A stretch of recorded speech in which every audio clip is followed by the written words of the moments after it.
it feels hyper real, but it also feels not real, And because we're so obsessed with objectivity, with logic and reason, we're looking around and objectively there's nothing wrong with the world. Yet I feel crazy in a subjective way, in a subjective space. So it must just be me. And I was saying I think everyone feels like that, at least I do, and all of the people that I talk to all day long, and the therapists that I talk to about the people they talk to all day long. We feel alone with this, and we're not alone with it. So what do we do with it? How does psychology start to address that, feeling? And I had talked about how in the first episode, Friedrich Nietzsche saw the work of philosophers that claimed to be hyperlogical and rational and had just pulled out some point of objective truth from the universe through just reason and science and empiricism. He saw that they were sort of telling on themselves that they were insane, that they were clinging to this hyper logical, rational worldview in a way that people like Descartes did then, and a lot of people maybe like Jordan Peterson do now, where they pretend these incredibly subjective beliefs are just purely logical, scientific endeavors that just given to them by the objective truth and nature of the universe in a way that really, if you listen to them, they're kind of telling on themselves. And I was arguing, that what we could do, what you can do when you're looking at psychology and the different schools of psychology, I would say that really in most of my lifetime, therapy has gone in a pretty bad direction. Now clinical psychology is going in some interesting ones, and academic psychology is still clinging to some pretty bad ones. I would like them to be more on the same page than they are, but it's not up to me. But really, you can do the same thing with models of therapy, because to me, what a model of therapy has to do is it has to define a sense of self. Like, who do you think we are? What are we? One of the things that made Freud so revolutionary, I think one of the only things that has endured from Freud, mostly, is that the self is not one thing. It's not the center of our logic or our ego or our whatever. It is these dynamic forces that sort of disagree and buff it up against each other. I think that conception is good, and I think losing that conception to move something towards something like cognitive behavioral therapy, or especially something like behavioral only, or ABA therapy, is incredibly dangerous. And the reason for that is that therapy to me is a conversation between the self and the world. It is a way that you see how this person conceives of themselves in an inward way and conceives of the world, largely sometimes unconsciously through implicit memory, in this outward way. And you're helping that process work again. Maybe my expectations for how the world is supposed to enable me are wrong. Maybe my expectations for what I'm supposed to be are impossible. These are the conversations it has to have. And where you need to start is, what is the concept of self that model of therapy has? And the reason that I say that something like behaviorism is so crazy is that its concept of the self is nothing.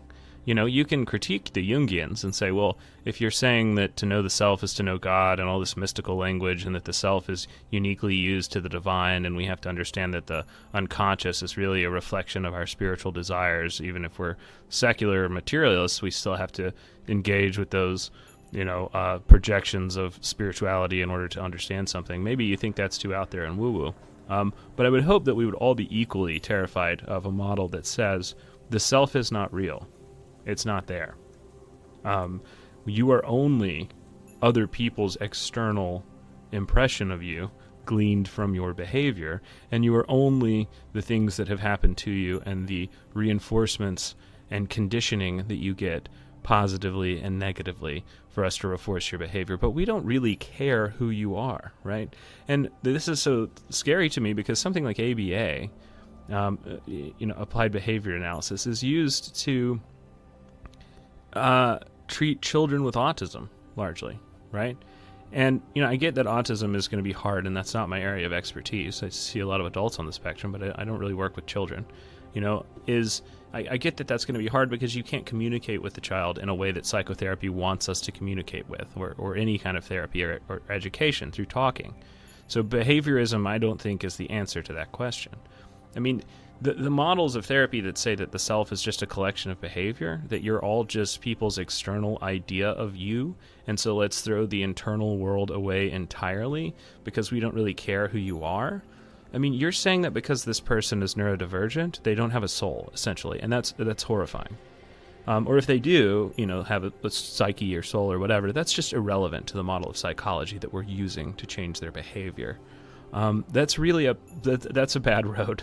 And I extrapolated that, in the second part to say that, we can use these same assumptions in psychotherapy to look at really broader assumptions in our world that are very bad and also equally horrifying.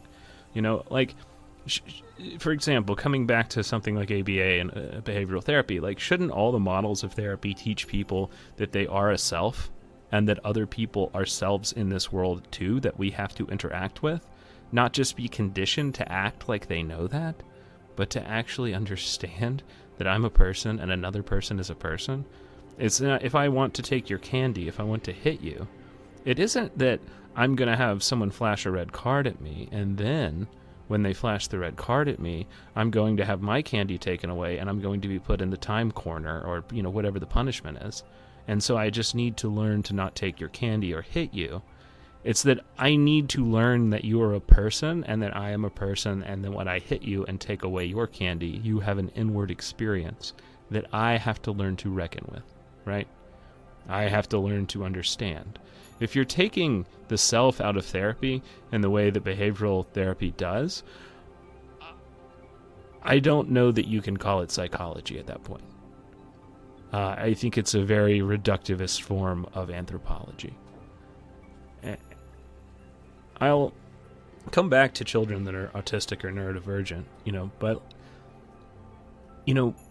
we have a world that I get is geared towards outcomes and objective-oriented models of expression and socialization that has been commercialized and transactionalized and production. And so when you say, people who don't have the ability to engage with those modes of self objectively are just going to have the nature of self discounted entirely, I think that speaks to a lot of bigger issues with our world. And when you look at something like how Silicon Valley is right now, and I'm not a Luddite. I built computers for a living before I did this. I use large language models to program large chunks of our website. I use them to collate data. I use them to clean up spreadsheets. I use them so I can write an article in bullet points or turn a transcript from a podcast into an article and then clean it up. I think that they have a place. But the fundamental assumptions underneath Silicon Valley right now is that if you get enough processing power, if you get enough comp time, you can turn a computer into a person. And the only way that you get there, this whole industry, our society is telling on itself in a way that we need to hear. The way that you get there is that you think that people can be turned into robots also. And that is very scary to me. So that's a summary of the stuff that we did in part 1 and 2. And a lot of the questions, that we've already got are things like, how do I pick a therapist? How do I